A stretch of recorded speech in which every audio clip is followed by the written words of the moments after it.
Taong 1920, anim na pamilya na pinamumunuan ni Don Zacarias Santos ang Angan na naglakbay mula sa kanilang tahanan sa Cervantes, Ilocos.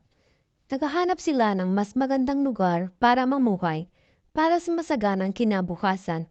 Narinig nila ang balita tungkol sa isang lupain na hindi pa natataniman, ang Tabuk sa Kalinga.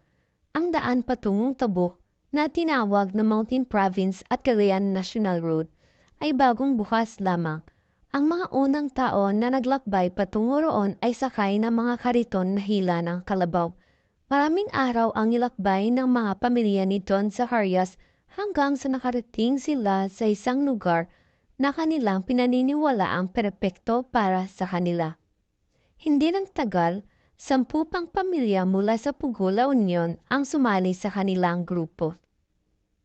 Nalaman nila na nasa timog sila ng isang matandang kolonya na tinatawag na Tuga. Ang mga tao sa Tuga ay nagmula rin sa Cervantes at La Union. Para maalala ng mga tao ang kanilang mga pinagmulan, sinabi nila na sila ang unang tumira sa lugar na iyon.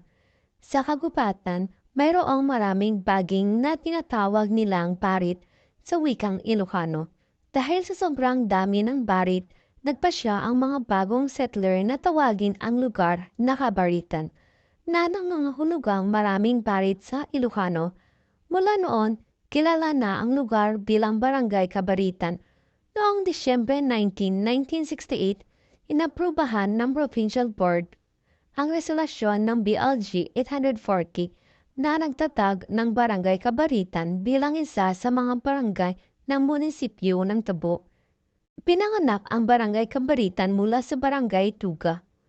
Nakatakda na rin ang mga unang opisyal na barangay upang simulan ang kanilang bagong buhay bilang isang malayang barangay.